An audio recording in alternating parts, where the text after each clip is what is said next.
క్రీస్తునందు ప్రియమైన సజీవమైన శ్రోతలందరికీ మన ప్రభువును రక్షకుడైన యేసు క్రీస్తు నామంలో శుభములు తెలియజేస్తా ఉన్నాను. మన పోలికలు అనే అంశాన్ని ఈరోజు మనం ధ్యానించుకుందాం.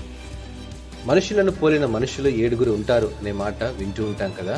అది వాస్తవమో కాదో నాకు తెలియదు, కానీ ఎవరినైతే మనం అభిమానిస్తుంటామో వారిని పోలి నడుచుకుంటూ ఉండడం సహజం.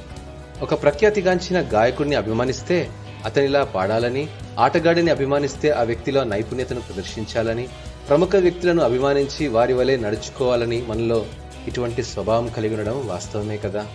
నేడు మనం ఒక ప్రశ్న వేసుకుందాం. మనము ఎవరిని పోలి ఉన్నాము?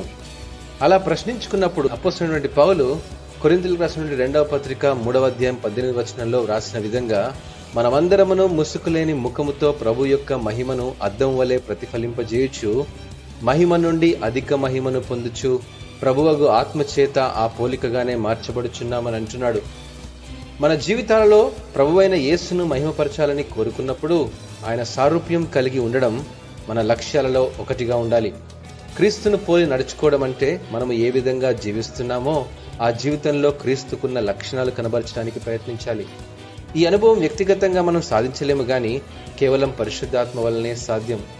క్రీస్తును అనుకరించడం అనుటకు ఉదాహరణ వైఖరిలో దీనత్వం కలిగి, స్వభావంలో ప్రేమను చూపిస్తూ, విధేయత మరియు ఒదిగి ఉండే గుణం కలిగి ఉండడం, అనగా క్రీస్తు యేసునకు కలిగిన మనస్సు కలిగి ఉండడం.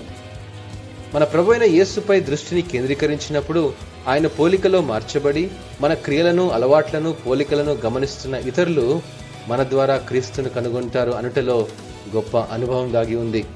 బైబిల్లోని 4 సువార్తలు క్రీస్తును గూర్చిన సువార్తను ప్రకటిస్తే, ఆయన పోలికలో నడుచుకున్న మన జీవితం క్రీస్తు సువార్త పరిమళాలను వెదజల్లే 5వ సువార్తగా మార్చబడుతుంది.